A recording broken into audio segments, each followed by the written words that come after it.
귀한 찬양 감사합니다. 어린이 주일을 맞이해서 특별하게 찬양으로 영광 돌리고 또 자녀들을 축복하는 여러분 모두를 또한 환영하고 하나님의 은혜와 은총이 여러분과 여러분들의 가정 가운데에도 넘쳐나게 되기를 주님의 이름으로 기원합니다. 1889년에 이 땅에 태어난 두 아이를 소개하려고 합니다. 같은 해에 태어난 한 아이는 오스트리아에서 태어났습니다. 사춘지간인데 결혼을 해서 아이를 낳았어요. 아버지는 성격이 굉장히 급하고 매우 폭력적인 남편이었습니다. 그 어머니는 가정과 자녀에 대해서 신경 쓰기보다는 밖에 나가서 노는 일을 훨씬 더 좋아했어요. 가정을 등한시하고 또 세상에 나아가 노는 일을 즐겨 하다 보니까 가정에 소홀하게 되고 그러다 보니까 부부가 늘 자주 다투는 일들이 있었습니다. 남편이 술을 먹고 싸울 때에도 어떻게 하느냐면 아이가 보는 앞에서도 자기의 아내를 때리는 폭력을 쓰는 데에 주저하지를 않았어요. 그래서 이 아이는 어렸을 때부터 부모가 늘 싸우고 아빠가 엄마를 때리고 이러한 것들을 보고 자라게 됩니다. 소년 시절에 아버지는 죽게 되고요. 어머니는 그 아이를 책임져서 양육하려고 하지 않고 결국은 알코올 중독에 빠져있는 숙모에게 내어 맡기고는 가출을 해버려요. 집을 나가버리게 됩니다. 어머니에게서도 버림을 받고 자라게 됩니다. 그러나 이 아이가 자라나서 나중에 1933년 독일의 총통의 자리에 이르게 됩니다.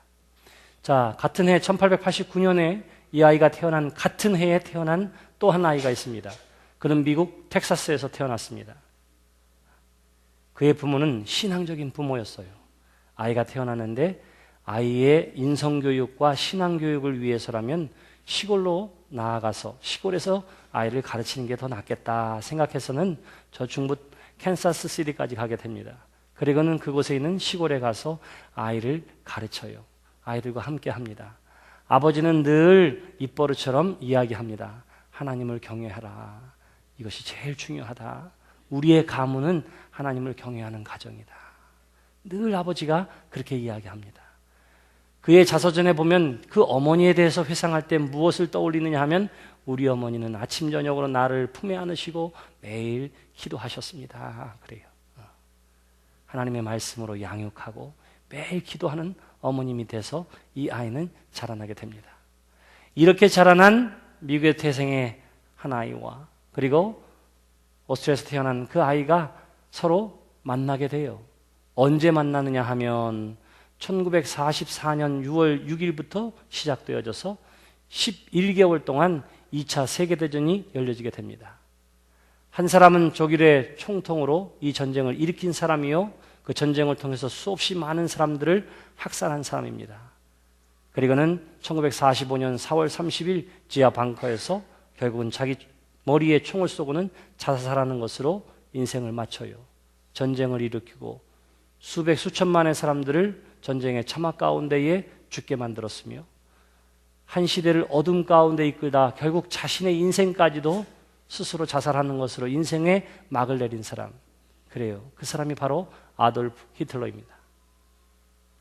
같은 전쟁에 참여합니다. 그리고는 연합군 측에서 싸워서 결국은 그 전쟁에서 승리하는 것으로 세계의 평화를 가져다 주고 나중에는 미국의 대통령의 자리에까지 오른 사람.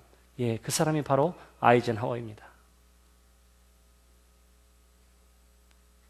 한 사람의 인생을 결정하는 데 있어서 부모의 역할이 얼마나 소중한지, 가정이 얼마나 소중한지 이와 같은 예들을 우리는 얼마든지 쉽게 찾아볼 수가 있습니다. 사랑하는 성도 여러분, 좋은 믿음의 부모님들이 되시기를 주님의 이름으로 기원합니다. 자녀를 기도로 양육하는 하나님의 사람들이 되시기를 바랍니다.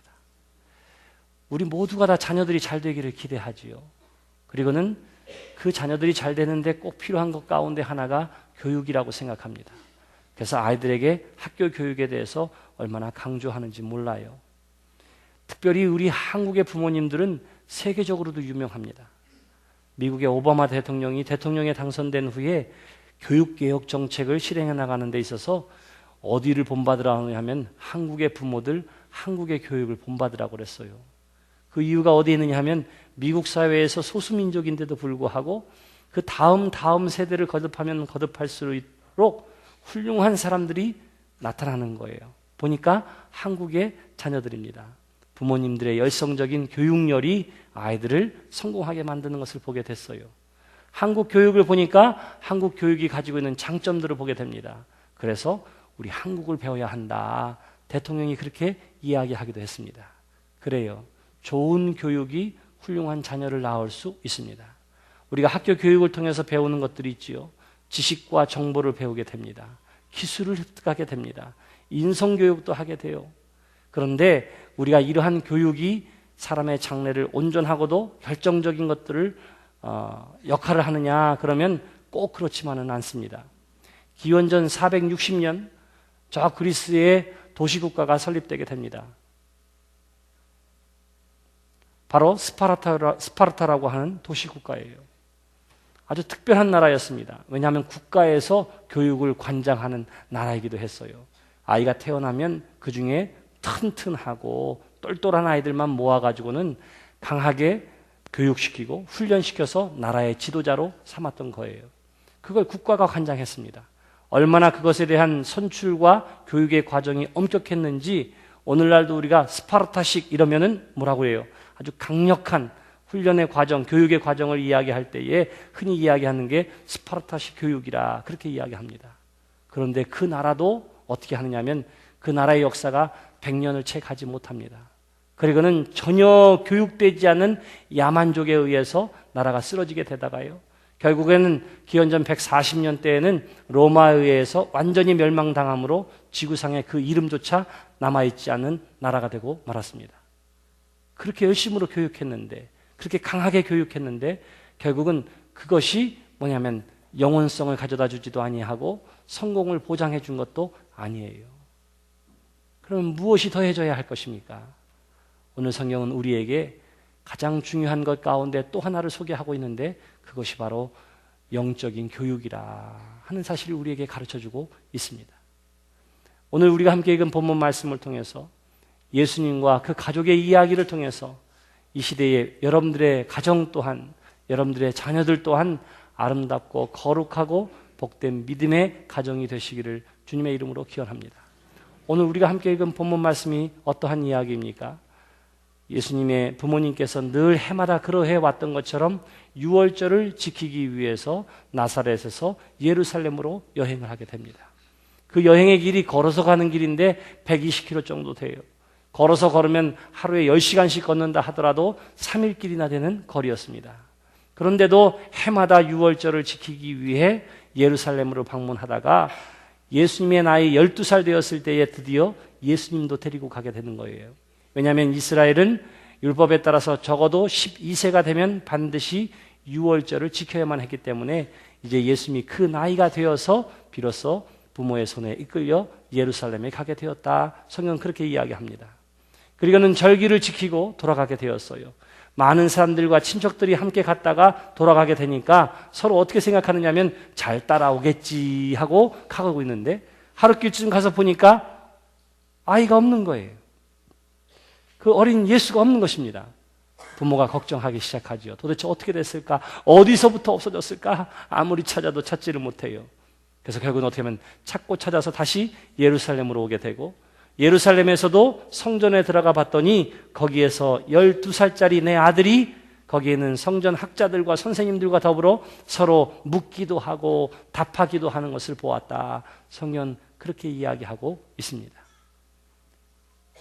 사랑하는 성도 여러분, 여기에 예수님이 하나님의 아들인 것은 분명해요. 그러나 그 믿음의 부모 안에 자라나는 그 환경이 또한 여러분들의 삶의 모습이 되기를 바랍니다. 성경은 그렇게 이야기합니다. 해마다 하나님이 정한 유월절을 지키기 위하여 가던 그 도상에서 이 일이 일어나게 된 거예요. 오늘의 이야기는 우리에게 그래서 모든 믿음의 부모님들이 그 무엇보다도 하나님을 경외하는 부모가 되기를 기대하는 줄 믿습니다. 저와 여러분들에게 필요한 것이 바로 그것입니다. 하나님을 경외하는 믿음의 부모님들이 되시기를 바랍니다. 신명기 6장 4절에서도 들으라 이스라엘아 너의 하나님 아버지는 오로지 여호와 한 분이시니 너희는 마음을 다하고 뜻을 다하고 힘을 다하여 주 너의 하나님을 사랑하라 그렇게 이야기해요.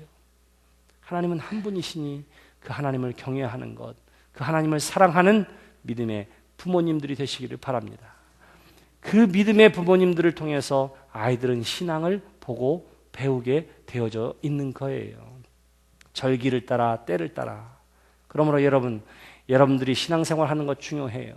그런데 여러분들의 자녀들도 신앙생활을 할 수 있도록 몸으로 보여주고 절기로 지키는 하나님의 사람들이 되시기를 바랍니다. 때를 구별해야 되고요. 장소를 구별해야 돼요. 예배해야 할 때는 반드시 예배해야 하고, 또한 예배해야 할 때 여러분들의 몸이 있어야 할 곳에는 반드시 그곳에 가 있어야 할 줄 믿습니다. 절기를 지키고 예배를 하는 일이 우선이 되어야 합니다. 남는 시간 바쁜 일 다 하고 남으면 교회 오는 것이 아니라 예배의 시간을 먼저 떼어놓고 그리고 나머지 일들을 하는 것이 하나님을 경외하는 신앙의 모습입니다. 또한 부모들은 하나님을 경외하기 때문에 여러분들의 언어와 여러분들의 행동이 예배하는 이곳이나 가정이나 직장이나 이웃의 만남에서 달라져서는 안 될 것입니다. 여러분 어떻게 하세요? 교회에서는 아이고 할렐루야 반갑습니다. 네네 주의 이름으로 사랑합니다. 하나님의 은혜가 함께 하시기를 바랍니다. 이렇게 예배를 드리고는 밖에서 나가는 그 순간에 아이들을 향해서는 예배 잘 드렸어? 인상을 쓰고 큰 소리로 팩 소리를 지르고 그런다면은 아이는 너무너무 혼란스러워요. 저분이 우리 엄마가 어떤 게 우리 엄마인지, 교회 안에서의 모습이 진짜인지, 집안에서 이야기하는 그 모습이 진짜인지 아이들은 헷갈리게 될 것입니다. 예배의 이 순간에 이 모습이 여러분들의 가정과 여러분들의 자녀들과의 만남 가운데에도 일관성 있게 계속되기를 주님의 이름으로 기원합니다. 뿐만 아니라 아이들의 신앙교육을 위해서 중요한 것이 있는데, 여러분들이 먼저 성전을 사랑하고 주의 종을 존경하고 아끼는 일에 다함이 없게 되기를 바랍니다.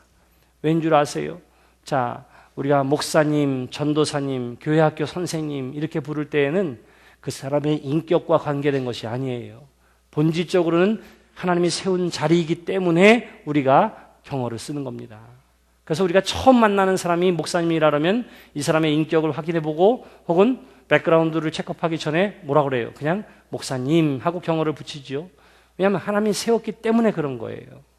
그런데 여러분들이 만일 그렇게 하지 아니하고 집에서나 어디서든지 간에 함부로 이야기하게 되면 자녀들도 어떻게 생각하느냐 하면 함부로 말하고 함부로 생각해도 되나 보다 이렇게 생각하게 될 거예요. 그러니 그가 말씀을 선포한다 한들, 하나님의 말씀을 가르친다 한들 그것이 힘이 있을 수는 없을 것입니다. 꼭 기억하세요. 아름답고 좋은 언어를 사용하시기를 바랍니다. 교회와 주의 종들에 대해서 좋은 말을 쓰고 꼭 경어를 사용하세요. 저 역시 마찬가지입니다. 우리 교회 전도사님이 있고 사역자들이 있지만 거기 전도사 일로 와봐. 제가 이렇게 얘기하는 적 없어요. 항상 전도사님 이렇게 했어요. 저렇게 했어요. 이렇게 이야기합니다. 그 이유가 뭐예요? 똑같이 하나님이 세움받은 종이기 때문에 그래요. 다른 사람이 그것을 들었을 때에도 마땅히 존경받아야 하기 때문이요. 신앙교육을 책임져 주기 때문에 그렇습니다. 그러므로 여러분 꼭 기억하십시오. 가정에서 혹은 여러분들끼리 모였을 때에 주의 종에 대해서 이야기할 때에도 꼭 경어를 쓰시기를 바랍니다. 좋은 말을 하시기를 바랍니다. 누가 들어도 아름다운 것들을 이야기하시기를 바랍니다. 그렇게 얘기할 만한 게 없어요. 이렇게 생각되거든 그냥 조용히 기도하세요. 그럴 사람이 되게 해달라고. 그러면 돼요. 자, 좋은 믿음의 부모님이 되시기를 바랍니다. 자녀에게 실제로 보여주는 거예요. 자, 근데 보세요. 여기 좋은 믿음의 부모이긴 했는데 이 아이를 만났을 때에 이해하지 못하는 부분이 있습니다. 엄마가 이야기하죠. 야, 너 왜 여기 이렇게 있어가지고 아빠랑 나를 걱정하게 했느냐. 그렇게 이야기하니까 이 12살 먹은 예수님이 하는 이야기가 무엇입니까? 49절에 보시면 내 아버지 집에 있어야 될 줄을 알지 못하셨나이까? 그래요. 아니 엄마, 내가 아버지 집에 있는 게 당연한데 그걸 몰랐어요? 이렇게 이야기하는 겁니다. 얼마나 걱정하셨어요. 죄송해요. 이런 말 한마디 아니하고 어떻게 하느냐 하면 아니 내가 아버지 집에 있는 게 당연하죠. 그걸 몰랐어요? 이렇게 이야기해요. 예수님께서 이렇게 말씀하실 때에는 육신의 아들로서 이야기한 것이 아닙니다. 이제 내가 누구의 아들이에요? 하나님의 보냄을 받은 사람이요 하나님과 관계된 일을 해야 할 메시아로서의 그리스도이심을 이야기하고 있는 거예요. 육적인 부모에게 영적인 부모에 대해서 이야기합니다. 육적인 진리를 가지고 찾으려고 하는 사람에게 영적인 진리를 가지고 이야기해요. 부모가 못 알아듣는 것이 지극히 당연하지요. 당연하지요. 근데 예수님의 이 말 가운데는 본인이 메시아임을, 하나님과 관계된 일을 해야 함을, 또한 자기가 육신의 부모를 떠나야 할 때가 됨을 이미 예수님께서 지금 말씀하고 있는 것입니다. 사랑하는 성도 여러분, 자녀들을 떠나보내기 위해 또한 준비하는 하나님의 사람들이 되시기를 바랍니다. 창세기 2장 24절에 보시면 그러므로 남자가 부모를 떠나서 그 아내와 합하여 한 몸을 이룰지니 그렇게 이야기해요. 자녀는 어떻게 된다고요? 때가 되면 떠나야 돼요. 떠나야 됩니다. 독립된 사람으로 설 수 있어야 합니다. 제가 이 아이들을 가르치는데 아이들에게 막 가르치고 너희들 열심히 공부해야 된다, 뭐 해야 된다, 막 이랬어요. 우리 아이들한테도 똑같습니다. 너 이렇게 해서 이렇게 해서 이렇게 해서 여러분들이 하는 이야기 저도 똑같이 했어요. 그랬더니 하루는 우리 아들 녀석이 뭐라 그러냐면 아빠 왜? 내가 꼭 성공하길 바라세요? 그럼 왜요? 아니 너한테도 좋고 나한테도 좋고. 그랬더니 심각한 표정을 지으면서 이렇게 이야기해요. 아빠, 나는 아빠한테 무슨 보험 같아요. 이래요. 무슨 보험? 그랬더니 아니 내가 잘 돼야 아버지도 자랑스럽고 내가 잘 돼야 아버지도 좀 어깨 펴지는 거 아니냐고. 그래서 나보고 잘 되라고 그러는 거 아니냐고. 그래요. 그래서 내가 가만히 생각해 보니까 꼭 그런 의도는 아니었는데 아들이 그렇게 들을 수가 있겠더라고요. 나는 난데, 그리고 나에게 소중한 것이 있는데 내가 마치 내 인생의 미래의 보험처럼 자식이 되기를 기대하는 것 아닌가 하는 생각을 나로 하여금 하게 해주더라고요. 사랑하는 성도 여러분, 우리가 기억해야 할 것이 있는데 자녀는 하나님이 우리에게 선물로 주신 것입니다. 자녀는 자녀의 삶이 있어요. 그래서 어떻게 하면 떠나도록 준비해야 합니다. 그리고는 떠나 보내시기를 바랍니다. 그때까지는 어떻게 해야 하느냐?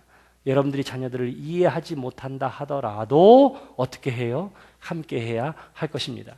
성경은 이렇게 이야기해요. 그 부모가 그가 하신 말씀을 깨닫지 못하더라 그래요.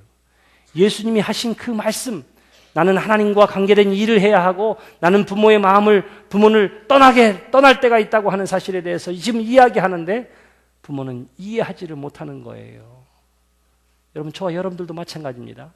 여러분들의 자녀들을 다 이해할 수 있던가요? 네? 여러분들이 자녀들이 하는 행동을 보면 다 이해가 되던가요? 아마 여러분들 세대는 공부한다 그러면 뻔해요. 책상에 앉아서 책을 펴고 밑에 노트를 놓고 막 이래야 공부한다고 생각해요. 근데 요즘 애들은 그거를 공부라고 생각하지 않아요. 책은 책대로 보고 어떻게 하죠?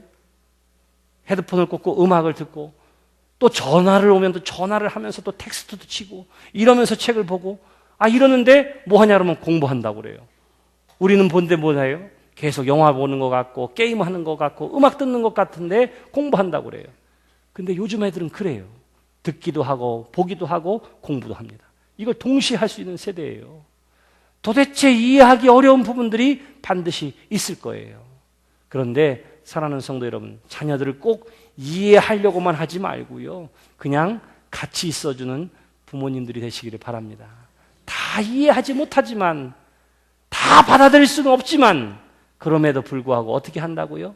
같이 있는 거예요. 같이 있는 것입니다. 아이가 떠날 때까지는. 여러분 보세요. 집에서 텔레비전을 봅니다. 아이들이 TV를 틀었는데 무슨 코미디 프로를 봤는데 가만히 보는데 우리 아이는 계속해서 웃어요. 웃어. 재밌다고 웃어요. 근데 나는 왜 웃는지를 이해가 안 되는 거예요. 도대체 저 프로가 왜 재밌는지 이해가 안 돼. 저 개그맨이 저렇게 떠드는데 얘는 까르르 웃는데 나는 도대체 왜 웃는지 이해가 안 되는 거예요. 여러분 그럴 때 있죠. 그럼 어떻게 해야 될까요? 야야야야야, 뭘 저런 걸 봐? 하고는 어떻게 해요? 탁 해서 뉴스, 세월호 참사, 아이고 이러는 거예요. 이러는 거. 그럼 아이는 어떻게 할까요? 자리를 떠나서 어디로 가요? 자기 방으로 가요. 착한 아들은 떠나지는 않지만 어떻게 하죠? 자기 휴대폰을 꺼내서 자기 하고 싶은 걸 하게 되는 거예요. 한 공간 안에 있어도 동행하지 못하고 함께 하지 못하는 것이 요즘의 현실입니다. 그런데 이렇게 하세요. 이해하지 못해도, 알아듣지 못해도 어떻게 한다고요? 함께 동행하는, 함께 그 자리를 지키는 부모님들이 되시기를 주님의 이름으로 기원합니다. 여기 예수님이 하시는 그 말씀을 부모들은 이해하지 못했다 그렇게 이야기해요. 알지 못했다 그렇게 이야기해요. 그것을 알려고 따지고 묻지도 않아요. 왜? 모르니까. 그럼에도 불구하고 이 아이를 데리고 자신의 인생의 길을 집으로 돌아가게 되는 것입니다. 동행해주는 부모가 되는 거예요. 그러므로 사랑하는 성도 여러분, 좋은 부모는 하나님을 경외하는 믿음의 부모일 뿐만 아니라 자식을 이해하지 못한다 하더라도 그 자식과 함께하는, 동행하는 삶을 살아가는 부모가 되어지는 줄 믿습니다. 여러분, 그런 부모님들이 되어야 돼요. 이해하지 못해도 그러려니 받아들이고 함께하는 이유가 있습니다. 그 이유가 어디에 있느냐 하면 52절, 예수는 지혜와 키가 자라나며 하나님과 사람에게 더욱 사랑스러워 가시더라 그래요. 결국은 키가 자라게 하고 지혜롭게 하고 사람 되어져 가고 온전케 되어지는 일은 누구를 통해서? 하나님이 하시더라. 성경은 그렇게 이야기하는 거예요. 그러니까 이해가 되지 않아도 하나님을 경외하는 믿음의 부모의 자리에서 하나님 앞에 내어 맡기고 기도하며 지켜보고 함께 해줄 수 있는 부모, 그것이 바로 자녀에 대한 온전한 사랑이 되어지는 줄 믿습니다. 좋은 믿음의 부모가 되시기를 바랍니다. 이제 자녀된 여러분들에게 또 이야기하겠습니다. 여기 예수님께서 어떻게 하지요? 중요한 말씀이 51절에 나와 있어요. 예수께서 함께 내려가사 나사렛에 이르러 순종하여 받드시더라 그래요. 이 말씀 바로 전에 무슨 말씀이냐면 그 부모가 그가 하신 말씀을 깨닫지 못하더라 그렇게 이야기하고 있습니다. 도대체 우리 부모는 나를 이해하지 못해요. 도대체 우리 부모는 내가 하는 말귀도 알아듣지를 못해요. 도대체 우리 부모는 내가 하는 이 행동이 어떤 거에 근거를 뒀는지 도대체 이해하지도 못하는 거예요. 그리고는 엉뚱하게 나에게만 너 때문에 얼마나 걱정됐는지 아느냐고, 너 때문에 얼마나 이렇게 고생했는지 아느냐고, 왜 부모로 하여금 걱정하고 근심하게 하느냐고, 이렇게만 얘기하는 거예요. 근데 예수님께서 어떻게 하시죠? 그럼에도 불구하고 예수님께서 그 부모와 함께 고향으로 돌아가 부모에게 수종하고 받들더라. 성경은 그렇게 이야기하고 있는 것입니다. 이것이 바로 자녀가 해야 할 마땅한 도리가 되어지는 줄 믿습니다. 여기에 청소년 여러분들도 마찬가지예요. 우리 부모는 나를 이해하지 못해. 우리 부모는 나에 대해서 알지도 못해. 우리 부모는 이렇게 이야기하지만 자녀의 도리를 기억하시기를 바랍니다. 그것은 뭐냐면 마땅히 부모이기 때문에 부모의 말씀에 순종하고 수종드는 것이 마땅한 그리스도인의 자녀의 몫이라고 하는 사실을 예수님을 통해서 우리에게 가르쳐주고 있는 거예요. 이 가정교육이 얼마나 중요한지 모릅니다. 왠지 아세요? 부모님이 예수님을 이해하지 못해요. 이것 때문에 속상할 수도 있었어요.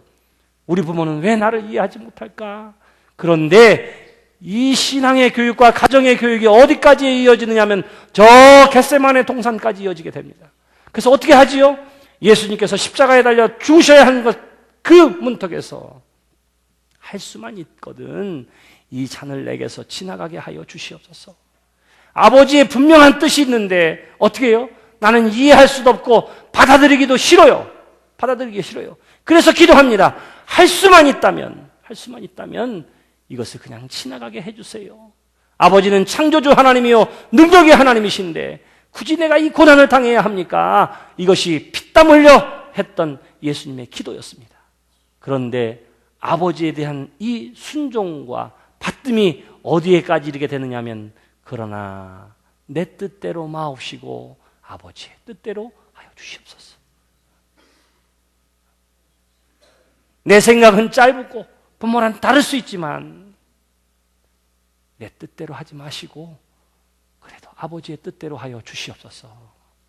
그가 그 하나님 아버지의 뜻에 순종하는 데까지 이르게 된 줄 믿습니다. 그것이 어디서부터 시작됐다고요?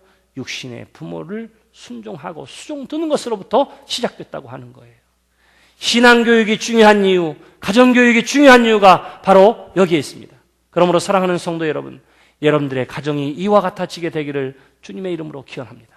우리 아이가 훌쩍 다 커졌다고 걱정하지 마세요. 왜냐하면 사람을 변화시키는 것은 여러분들이 아니라 하나님이시기 때문에 그렇습니다. 늦은 사람 한 사람도 없어요. 없습니다. 그러므로 가장 중요한 것, 여러분 자신이 하나님을 경외하는 믿음의 부모님들이 되시기를 바랍니다. 절기를 따라 예배를 따라 하나님 앞에 해야 할 도리를 잘하는 하나님을 경외하는 사람. 입술의 가르침보다는 여러분들의 삶의 모습이 자녀들에게 녹아지는 믿음의 부모님들이 되시기를 바랍니다. 도대체 이 녀석들이 하는 것 이해할 수 없어요. 받아들일 수 없어요. 그렇다 하더라도 함께 동행하는 부모님들이 되시기를 바랍니다. 이유가 어디에 있느냐 하면 하나님이 책임져 주실 줄 믿기 때문이에요. 하나님 앞에 기도하며 동행하는 것입니다. 자녀된 여러분, 여러분들의 부모가 여러분들을 이해하고 혹은 이해하지 못하던 어떠한 모습으로 다가오든 아무런 관계가 없어요. 성경에 내 부모를 공경하라고 했을 때에는 내 부모가 너를 사랑하거든, 내 부모가 너를 만족해 하거든, 내 부모가 너를 이해하거든, 이러한 전제 조건이 하나도 없어요. 뭐라고 한다고요? 아무런 조건이 없습니다. 내 부모를 공경하라고 이야기해요. 그러므로 자녀된 우리의 도리는 어디에 있느냐 하면 나의 부모님이시기 때문에 마땅히 순종하고 수종드는 것이 자녀된 마땅한 도리가 되어지는 줄 믿습니다. 여러분들이 불합리한 것 가운데 있다 하더라도 염려하지 마세요. 왜냐하면 하나님께서 그것을 바꾸어 주실 줄 믿기 때문입니다. 그러므로 예수님께서 모든 자녀된 삶의 표본으로 보여주신 것, 부모는 깨닫지 못하고 이해하지 못했지만 그는 여전히 부모를 순종하고 수종들었다고 하는 이 말씀이 예수님을 믿는 자녀된 저와 여러분들의 삶의 모습이 되기를 바랍니다. 부모는 하나님을 경외하고 자녀들과 함께하며 하나님을 믿는 믿음 가운데에 맡긴 바 되어진 삶을 살고, 자녀들은 마땅히 하나님께서 허락해 주신 부모에 대해서 순종하고 공경하는 삶, 이것이 바로 하나님이 원하시는 아름다운 가정의 모습이요, 그 속에 하나님이 주시는 복과 은혜가 넘쳐나는 아름다운 일들이 넘쳐나게 될 줄 믿습니다. 바로 여러분들의 가정이 그러한 가정 되시기를 주님의 이름으로 축원합니다. 기도합시다. 모든 상처를 싸매시고 실패와 좌절을 딛고 일어서 온전함에 이르게 하시는 하나님을 믿고 섬기는 부모님들이 되게 하시고 자녀들이 되게 하여 주시옵소서. 예수님의 이름으로 기도드렸습니다.